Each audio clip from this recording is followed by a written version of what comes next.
Welcome to today's webinar, Privacy to Pornography, What Staff Need to Know About Intellectual Freedom. Thanks for joining us. My name is Kristen Peacole, and I am the Assistant Director at ALA's Office for Intellectual Freedom, or OIF. OIF is a dedicated team of passionate experts working to preserve the right to read, access information freely and equitably. We work on issues of book censorship, privacy, internet filtering, net neutrality, academic freedom, and the First Amendment.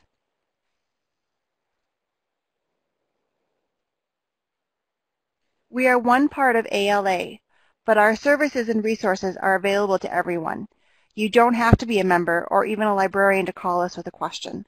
We get calls from journalists, students, teachers, even parents who want to know about banned books and how they can help protect everyone's access to information. You might know us best for Banned Books Week. You can see our 2017 poster on the right with our theme, Words Have Power. But we also create other resources, like the Intellectual Freedom Manual, as well as the journal, news, and blog.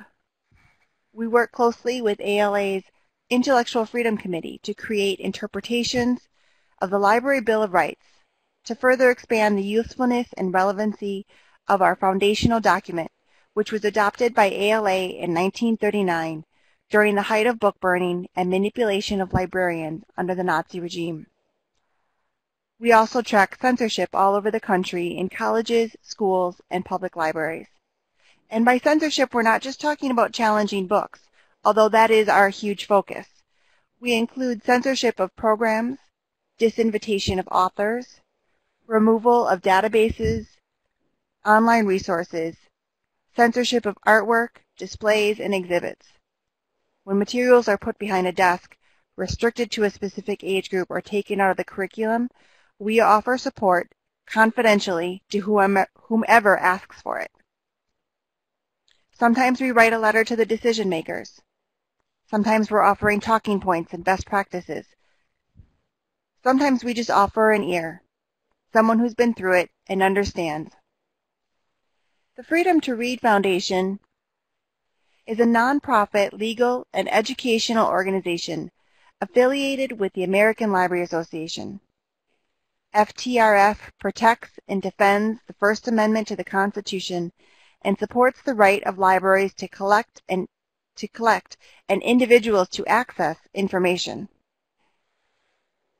The Foundation's work has been divided into three primary activities: the allocation and disbursement of grants to individuals and groups for the purpose of aiding them in litigation, direct participation in litigation, dealing with freedom of speech and of the press, and education about the importance of libraries and the First Amendment to our democratic institutions.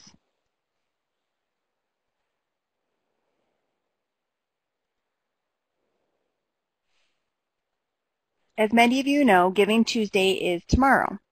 This giving season, FTRF and OIF would like to give back to our fellow intellectual freedom fighters.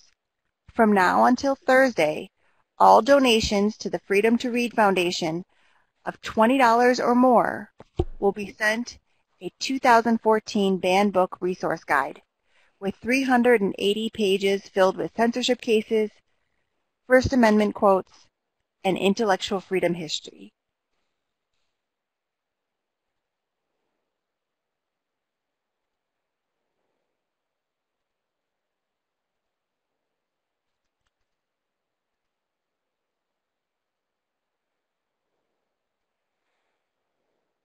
Excuse me just a moment.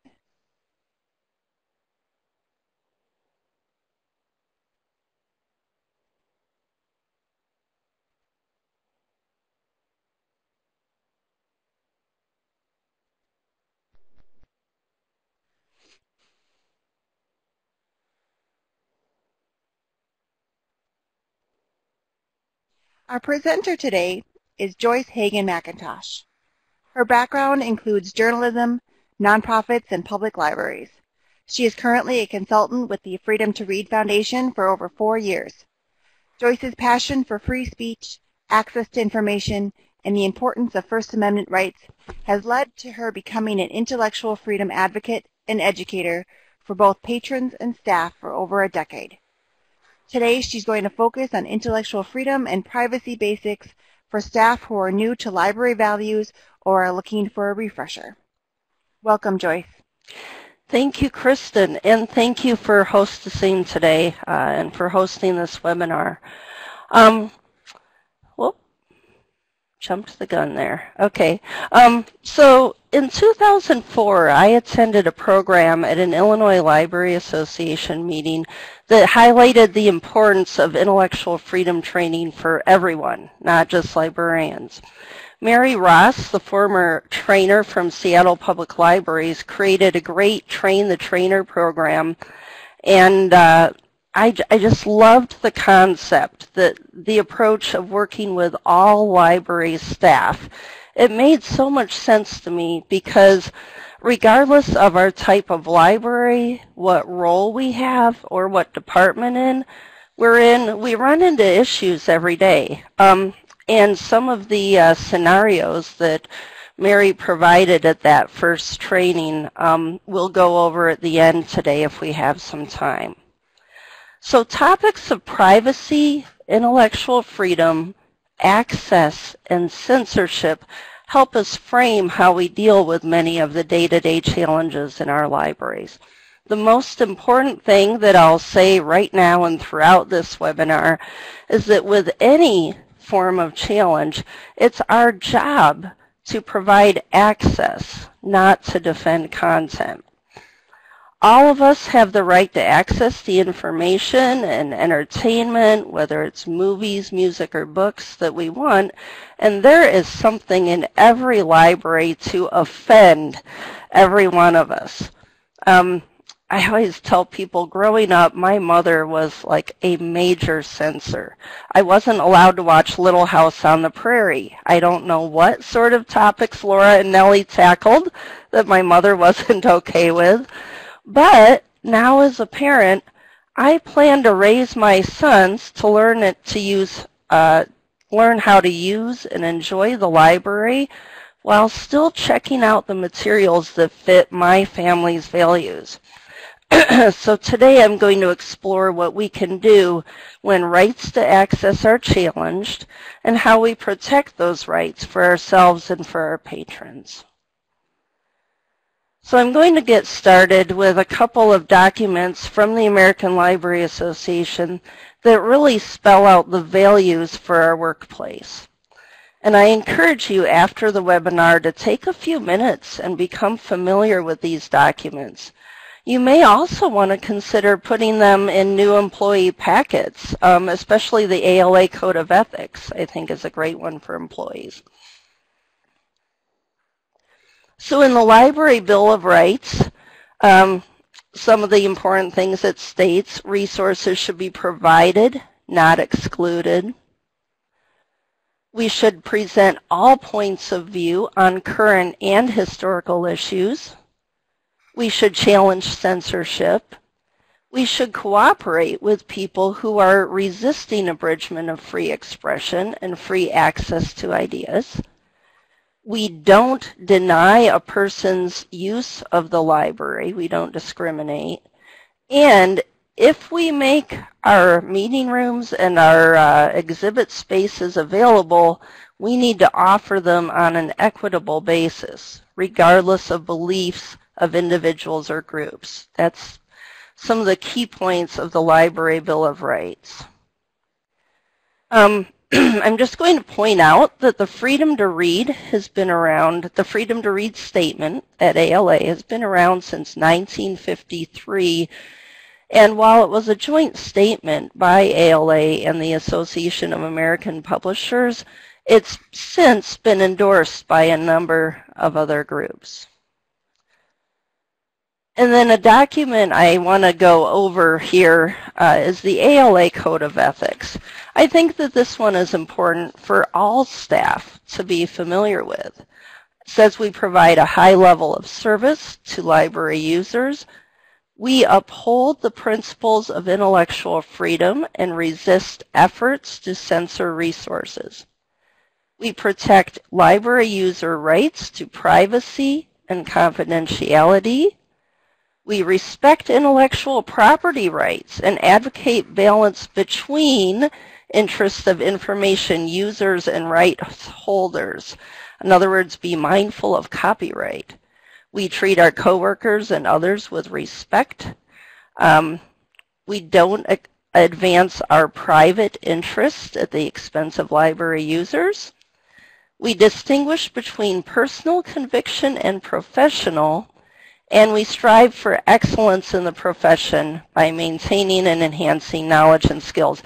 There, that's it. Actually, that says everything I'm going to go over in an abbreviated way, but I won't stop here. But that's a great document, especially to introduce staff who aren't librarians and those in library school. I want to talk for a moment about how a public library is different from a business. So a business can make a lot of its own rules, and a business can decide who it wants for its customers. You can make those decisions yourself as a business owner. A library board can make rules for the library, but they're limited by federal and state laws. We are a limited public forum. We'll address that more in a minute.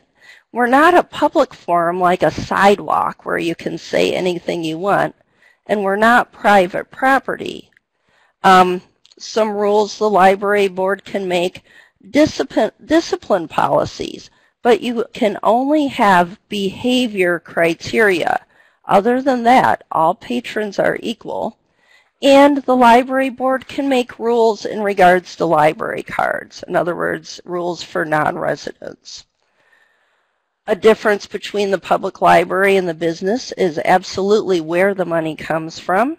With a business, you get money from selling goods or services. People buy your goods, no sales, no income. The public library is supported by tax dollars, so we're obligated to serve taxpayers of our town. They have to pay to support us, whether they use the library at all or not. That brings us to a sense of ownership. You may feel loyalty to a favorite business. I may love the pub down the street from me, but I don't have a stake in it.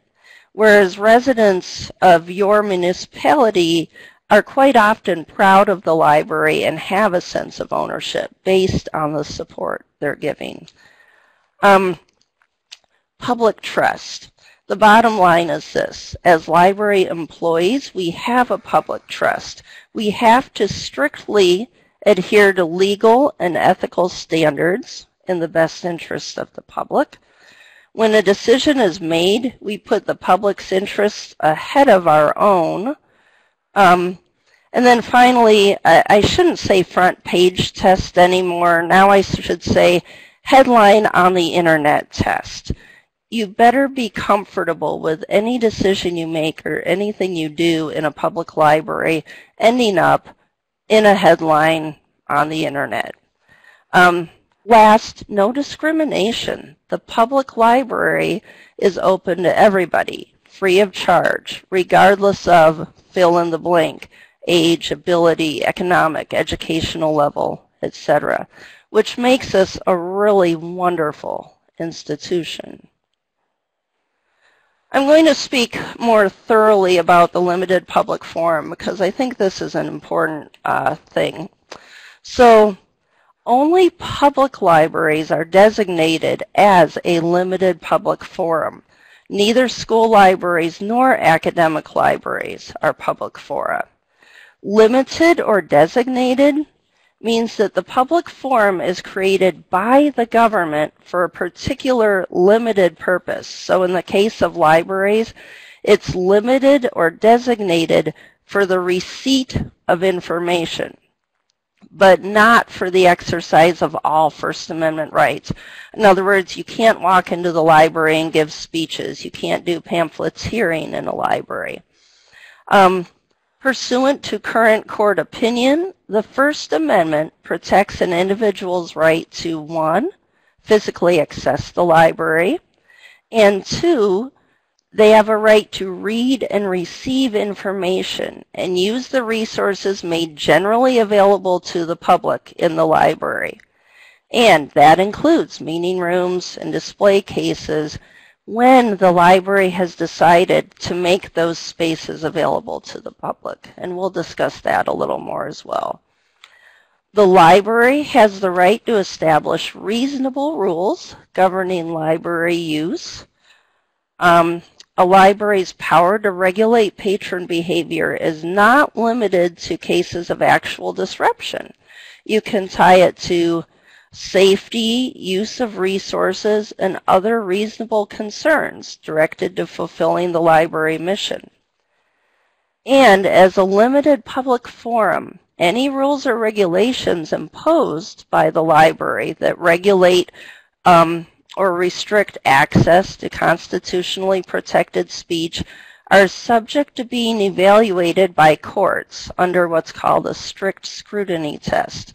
So the library has to demonstrate a compelling government interest, that the restriction is narrowly tailored to achieve compelling interest, and that there are no less restrictive alternatives.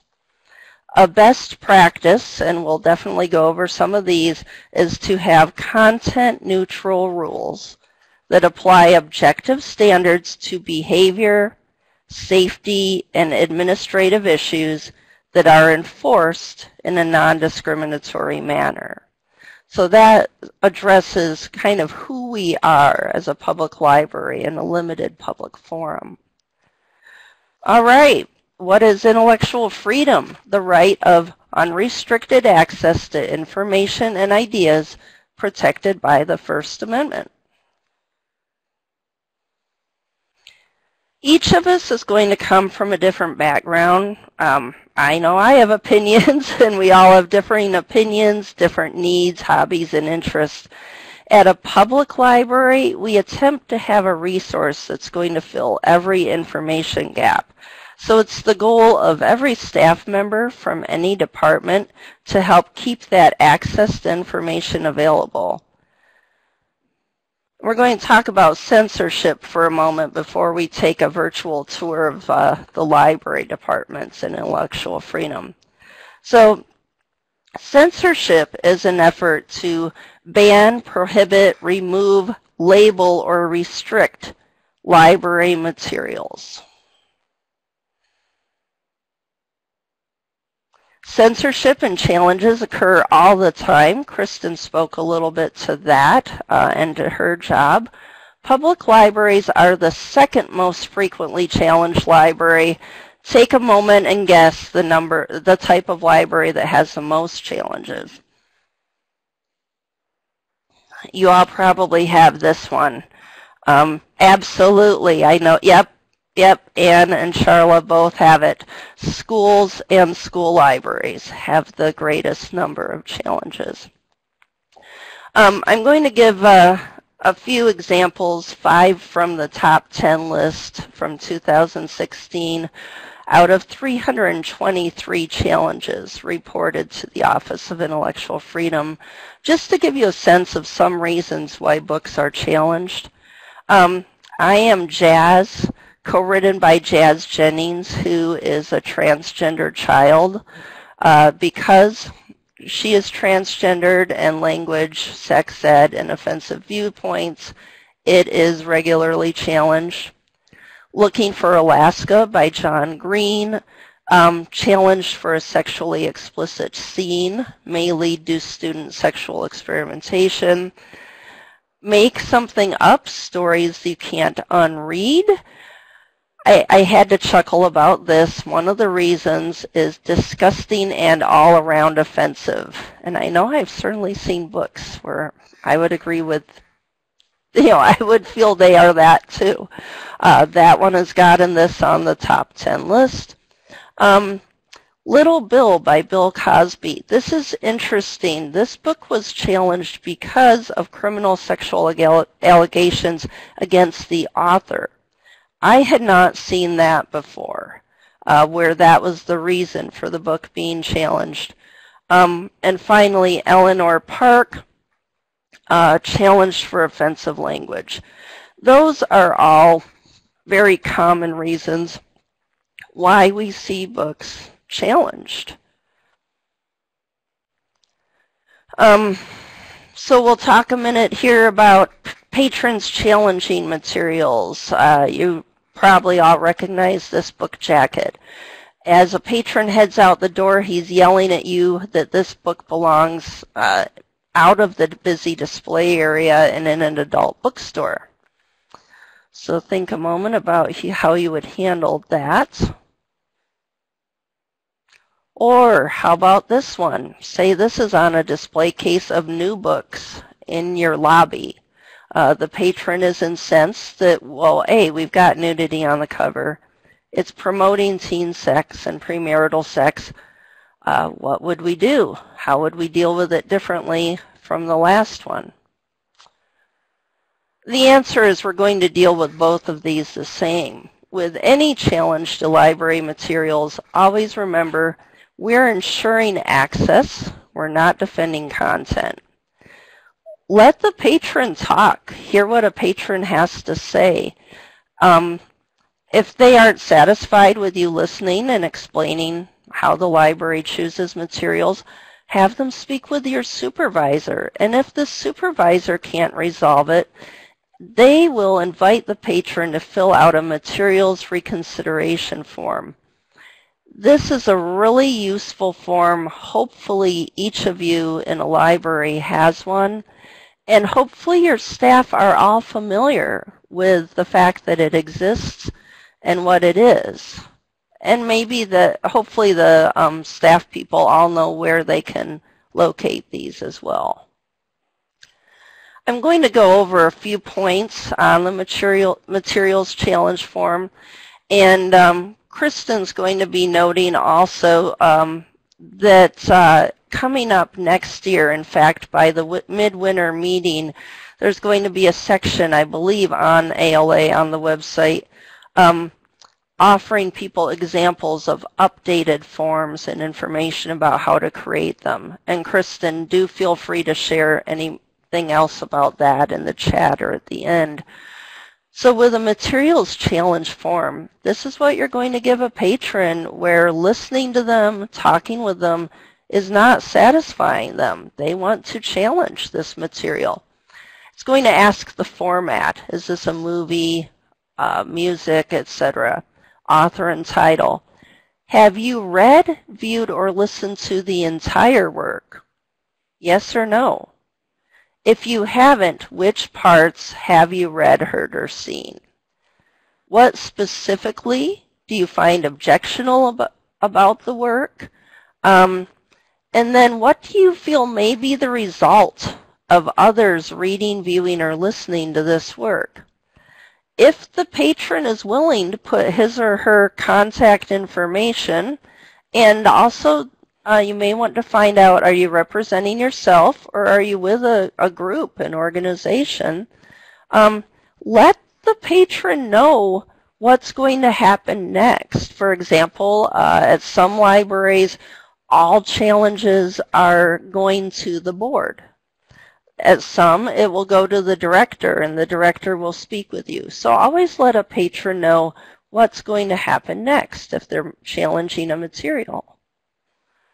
And then comment forms. This is one where these should be all over the place, on your website, at every service desk point. It's good to get comments and get feedback, whether it's positive or negative. Once again, let a patron know, please provide your name and info, and this is what's going to happen to the form. It's going to go to this person.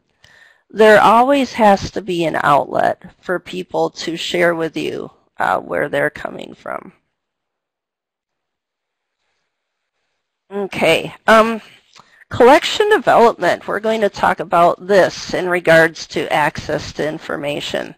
So we're all interested in researching important topics in our lives. We might go out and buy every book on an important topic to us. That seems innocent enough, but the catch is every collection in our library, from the zeros, the occult and books about books, to 9.99s extraterrestrial life, should be up to date, informative, and demonstrating all points of view on a given topic. And they should be well maintained. Having what our patrons want available and easily accessible is the goal. That means you also want to know your patrons. If you get a book list from a perturbed homeschool parent who says you don't have a single book on their curriculum, you not only need to look at the items on their list, but know how many families are using that curriculum in your town. You might look at the list and say that book won't circ, it might be too old, but if it turns out that there are 20 families who are going to be looking at the book this semester, you're going to want to offer the materials that they need and are using. Also, it's important with collection development to understand your loan requests. So if all of a sudden you're seeing requests for 20 books in Urdu, and you don't know what Urdu is, it's time to evaluate your foreign language section and take a look at the census. See how many people from India are moving into your town. Consider if you don't have a foreign language collection, do you need to get one? And how significant does it need to be? So materials processing or tech services, however you define it, staff in this department are the only staff who handle every single item going in and out of the library. Two of the most important responsibilities that they have are, one, to ensure that everything coming into the building is quickly processed and made available, and two, accurately catalog items so patrons can find them with ease. And it's important to remain objective while handling materials. I'm sure not everyone in your tech services department wanted to see 50 copies of 50 Shades of Grey when it came out. And while many of you this may seem obvious, there was a situation in a library I worked in at one point where a tech services person, it was discovered that she was weeding books before they ever hit the shelf. That's clearly a form of censorship. And that's when you have to consider self-censorship or soft censorship. In some instances, a selector might say, I'm not going to buy that book. It would be easier, it will avoid controversy, but if that occurs, we're preventing access to information. Okay, we're going to move now. Two other quick things about shelving. This is another one that seems obvious, but in public libraries, in law libraries, probably in academic libraries, but I'm not familiar with it, either a disgruntled staff member or a patron is going to hide a book in the middle of other books so that no one has access to it. That's clearly censorship because you are preventing access to information. If you can't find it, you can't access it. You can't get the info. All right. We're going to jump to circulation. So at the top of your screen, there's a little hand where you can raise your hand. And I want everybody who either works in circulation or supervises people in circulation to put their hand up for a moment, if you can find that icon on your screen. And the reason I'm doing this is because if you think about it, yeah, we're getting a lot here. A large percentage of our library staff work in circulation. And circ staff are often the only people who see every patron who comes and goes. That also means they're lucky enough to get a lot of our comments, good and bad. And circulation staff are dealing with the most private data in the library. one more pretty obvious slide here, and then we'll move into some more touchy topics with privacy. So this person here may be talking to her neighbor across the street who she's known for 20 years. And if she sees that book on divorce and she's like, oh, what? Joyce is getting a divorce? I am not going to be checking out books again, and I'm definitely not going to walk up to her. When you are training circ staff or you are a circulation person, she needs to just look at the patrons, say, hi, how about the fact that it's 60 degrees and sunny in Chicago today, and not even notice what book that is that's being checked out. Respecting patron privacy that way is important. Sometimes you might have someone hanging out in the lobby who does look uncomfortable. They don't want to approach you. You might say, hey, there's a self-checkout station over there. Feel free to use it. Let me know if you have any problems.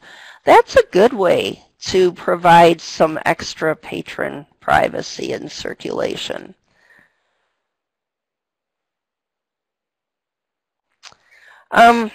The third and most important piece of info for circulation is to never give patron information to anybody but that individual. I'm going to give this is another thing that happened at a library here in Northern Illinois, and it's a bit scary, but it's an example of how circulation staff are critical in ensuring privacy and safety.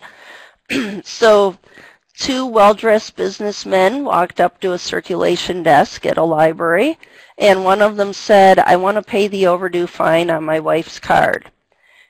He gave her name, he paid the overdues, and then he said he wanted to verify that the library had their new address.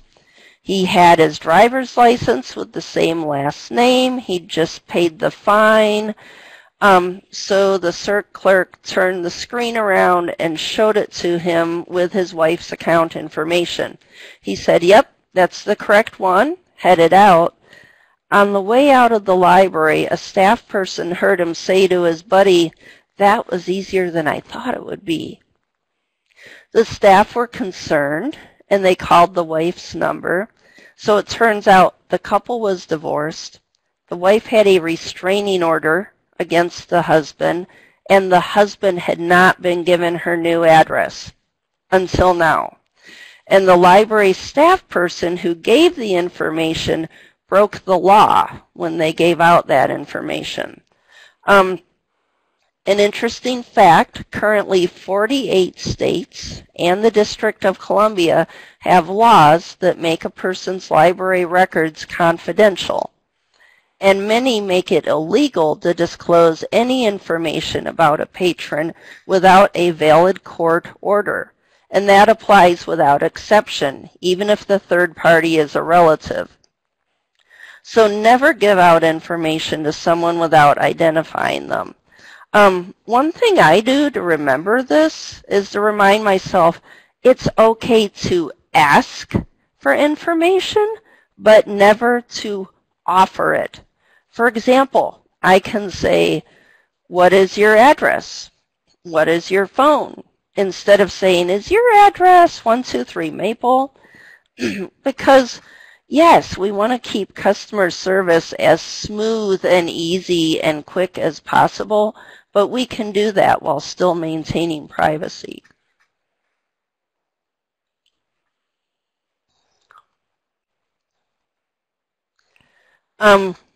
Another note regarding privacy of accounts, what you check out of the library is private too. A librarian in a local youth department had a patron come up to her and say, I want a list of every person who's checked out Harry Potter. That patron wanted to call all the people and talk to them about witchcraft in books. The librarian explained that it's illegal to share what's on another person's record, and this patron didn't believe her. He thought she was just blocking him from the information, what can she do to prove it? Show him your state's statute. In our case, it's the Library Records Confidentiality Act that lets you know that patron information excuse me, is confidential. So an important factor is just to become familiar with your state's laws. And that's going to move us into the youth department.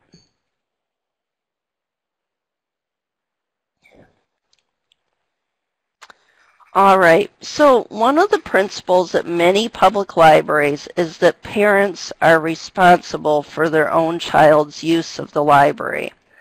When a parent complains about an item their child has checked out, encourage them to be involved in making decisions as far as what their child can get. Talk to the child about what the parent feels is appropriate. Talk to your child's caregiver, grandparent, nanny. And quite often in young people's, you'll have policies. In other words, there might be a policy saying that when your child of a certain age gets a library card, the parent is going to sign something saying, I understand I'm responsible for what my child checks out. Not only that, but something related to this, allowing kids to check out what they want.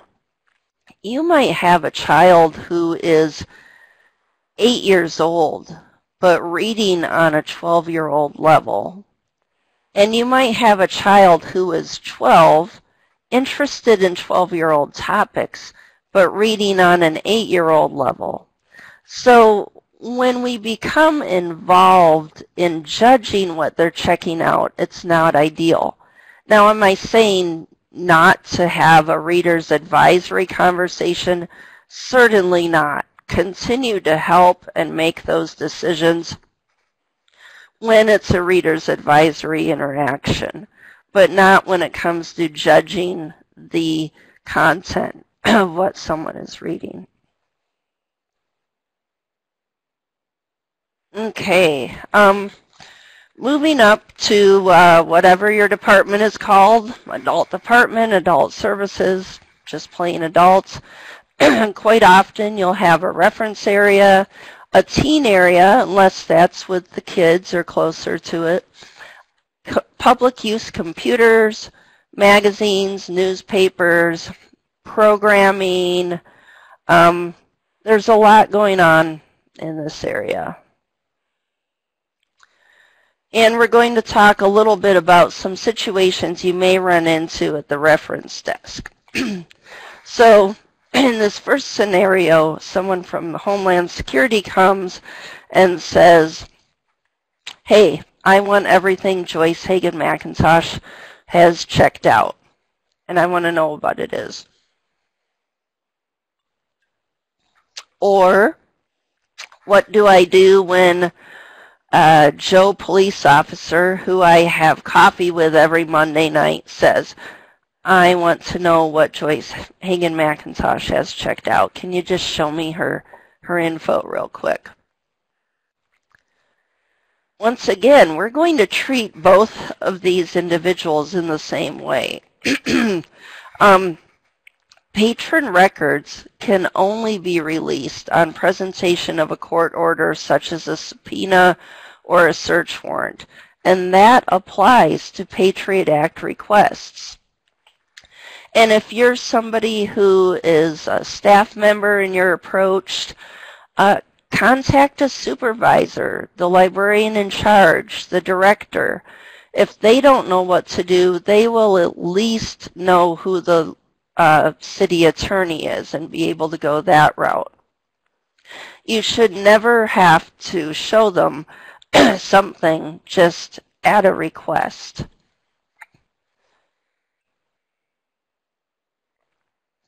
Some of you may be questioning whether or not library staff end up working with police, and I would say yes. At public or academic libraries, we end up working with police as security officers. If we have a patron who's been drinking, by the way, that's illegal in public, get them removed. We might work with police to step in when there's a dangerous conflict. And some of you may feel uncomfortable. If you know this officer well, you may feel funny not just showing them so-and-so's address. But that's where it's really good to put yourself in the patron's shoes. They could be asking about you, your parents, your brother. So think about it in a personal way, pause, and work to do the legal and correct thing. All right, I want to talk about public use computers for a few minutes. Excuse me. So many patrons are going to be using computers in your building. And when they sign on, they're often agreeing to an internet use policy. These policies vary a great deal, so I'm just going to go over some guidelines for having one and creating one. And this slide was provided to us by Teresa Chamara, who's the FTRF legal counsel. And I really like it because it gives you some good parameters. First of all, an internet use policy tells patrons what's going to happen if you don't follow it.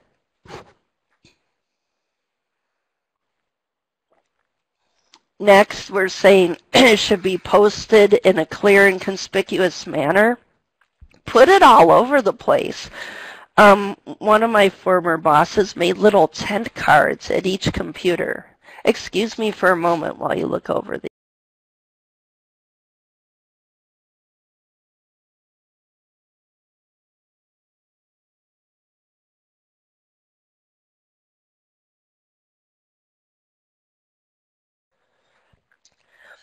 Okay. The internet use policy should tell parents about guidelines related to minors and internet use. It should tell you where filters are used. Or maybe you don't want that much detail on a written policy. Just know who can talk to patrons about this. Certainly if your library excuse me, uses SIPA, the Children's Internet Protection Act, and adheres to those guidelines, you need to have posted or have access to the policy that says, okay, if you're 17 or above, this is who you can talk to about disabling a filter. For example, say you have a high schooler who's 17 or above, and he or she says, I'm doing a debate about marijuana use. You'll want to remove that given their ID. You must have identification. And then finally, one thing that Teresa noted is that with computers, you may want to have privacy screens, recessed monitors, but the main things here are have the policy posted, make sure people know this is what you're signing and agreeing to, this is what's going to happen if you don't adhere to it. It should be applied consistently and objectively. We don't want one staff person who says, oh, don't worry about it, that's fine, I'll go ahead and let you look at this site that's not ideal, versus someone else that's like, bam, you're booted from the library. This is the policy. You need to know it and apply it consistently and objectively. And you should let the patron know an appeal mechanism. Similar to having a challenge form, you should let them know this is what you can do if you disagree. This is who you can speak with. In the same way we're not going to look at the book title on divorce, you're also not going to walk past every computer and say, oh man, Joyce is looking at the laws for divorce in Illinois again. You want to apply the same levels and forms of privacy. To talk about pornography and public libraries. So, a couple of interesting facts. Yes, owning pornography and viewing it is legal, and too many patrons are going to try and tell you that. And you're like, yes, that's a fact. Owning child pornography and viewing child pornography is illegal. If you see that, call the police. All right, now let's look, though, at, does this mean I can look at pornography in the library? While viewing pornography is legal, this is a patron behavior issue. This is an area where you may want to apply behavior rules, things that interfere with someone else's enjoyment of the library. Many internet use policies that patrons accept right when they log in say patrons may not disturb other people, whether they're patrons or staff members. Pornographic images may be disturbing to others. So what you're doing here is saying this is a patron behavior issue. This behavior is not okay in this space. You may disturb others, therefore, and your policy is going to say what happens if someone sees you viewing pornography in the library. Filtering. It's important for staff to be familiar with filtering levels. As I mentioned with SIPA, you want to be able to, if you can't explain it, or if you're not training every staff person to be able to explain it, at least say, hey, if a patron has a question about filtering, what's filtered, what ages, which computers, you need to be able to direct them to a person who can discuss it with them. It's important for us to be transparent and let patrons know what they can view, what ages, and what computers are set up in the library for their interest and their children's interest. That wraps up this portion. Kristen, do you want me to go ahead with some scenarios, a couple of them, or do you want to go ahead and go right into Q&A? Well, let's take a quick survey. Can you raise your hand, our participants, if you have questions right away that you'd like to ask? Or would you like to see a scenario or two? We can do one of those. All right. We're definitely getting some questions. Sorry, what, Kristen? Joyce, why don't you go ahead and pick your favorite scenario for right now, and then we'll do questions. Okay.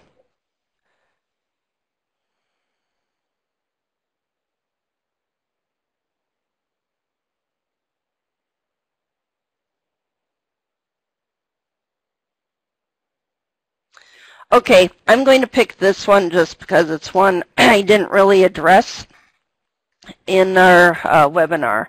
So go ahead and take a moment and read the screen, and then we'll briefly discuss this and then go into questions.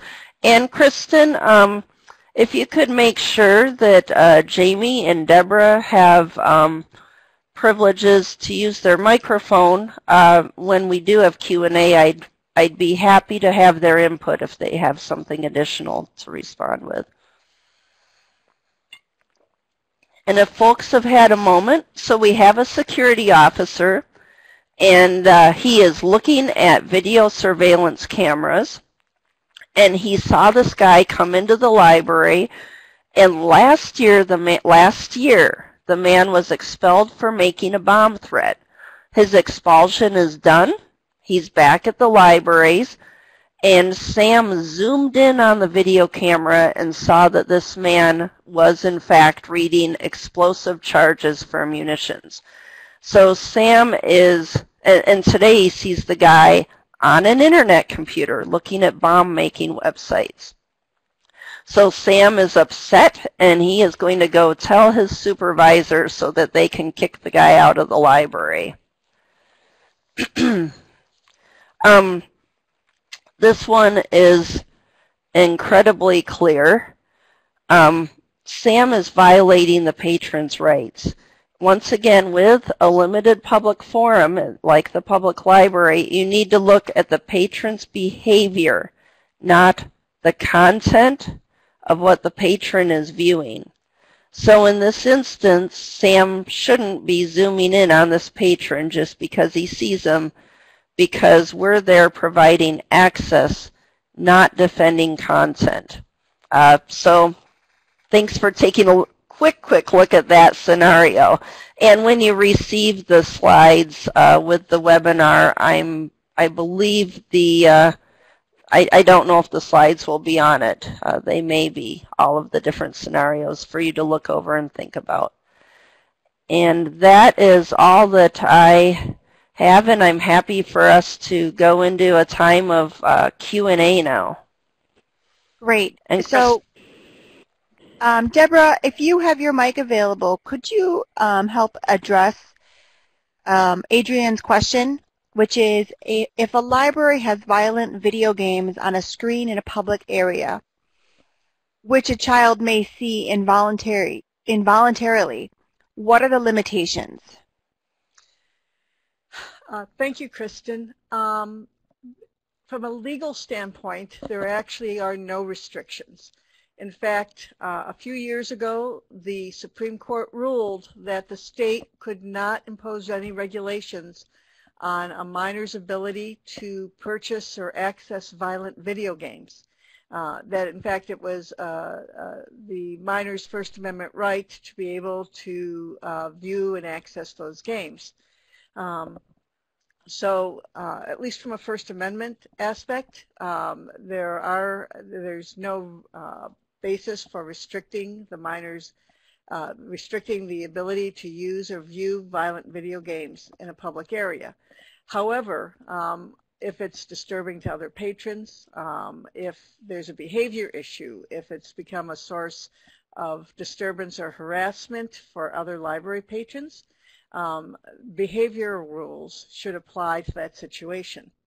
And, you know, if the library is offering patrons the ability to use and play video games in the library, I'd really recommend thinking about the physical arrangements of that. You certainly don't want them disturbing other patrons, and I personally might find anybody playing a video game with accompanying sound disturbing when I was visiting the library. So, you know, setting up a dedicated area that allows them to pursue those activities without disturbing other people would be great. Privacy screens, headsets would be all recommended in these circumstances, particularly if it's a library service that's being offered. But there, you know, but really you have to look at it again, not on the basis of content, because video games, even violent video games, are protected by the First Amendment, but as a matter of behavior and policy planning. Thank you, Deborah. I'm going to have you stay on for one more question, and just keep in mind that we have 6 minutes left. Tess asks a really great question about balancing patron privacy with mandatory reporting laws. What information can you legally share when making a report if you suspect abuse? If you are subject to mandatory reporting, you should obey those laws. If you believe that there is content in library records that are protected, you should look at the law and protect the record as it stands, and inform the relevant agency that they may want to submit a subpoena or seek a court order to obtain that information. All right. So Bob asks, what about hate speech, which is legal speech? Can a hate speech group be stopped from renting library space? Kristen, you want me to go ahead and address that, and then Jamie or Deborah may have additional input. Go ahead. I don't think Jamie has his headphones, but he will definitely type in if he needs to. I've seen him comment. Okay. Thank you. So Bob, what I would say to that is you cannot stop a group because of their views.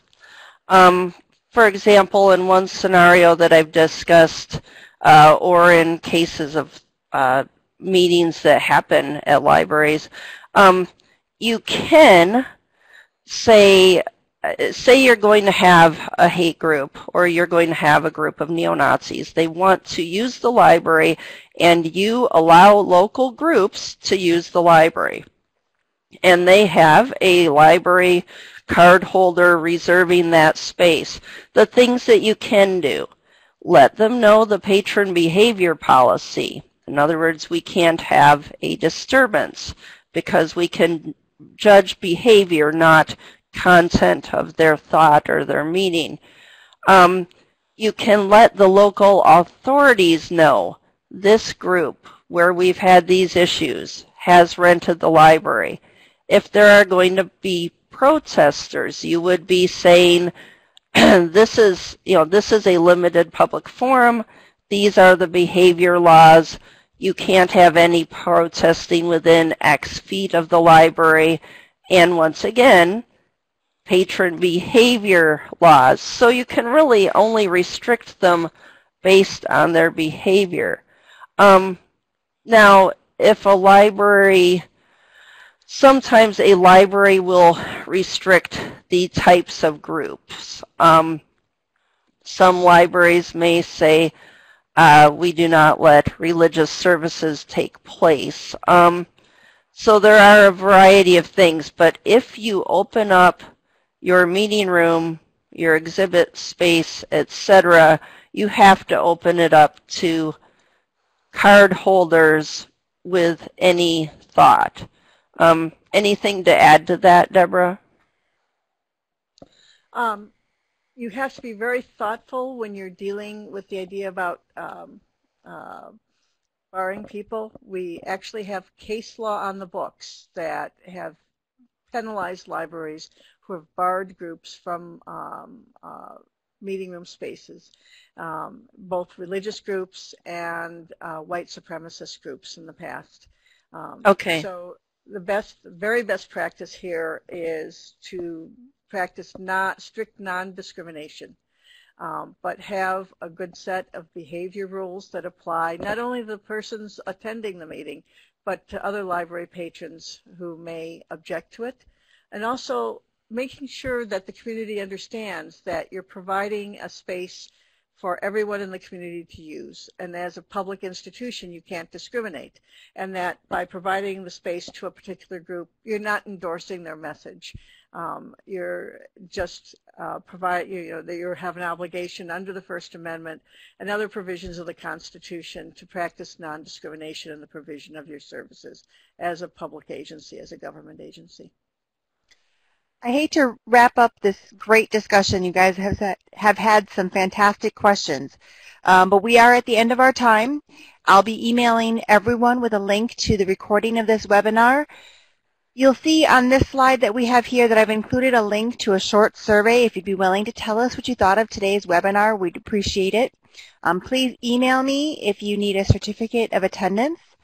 I'd also like to take a minute to mention that ALA has received a generous offer to match $100,000 in donations between tomorrow until the end of the year. So if you can, please help us to champion the work of ALA and the Office for Intellectual Freedom, because librarians stand up for the right to read. And I've posted a link there, and if you could share that information, that would be fantastic.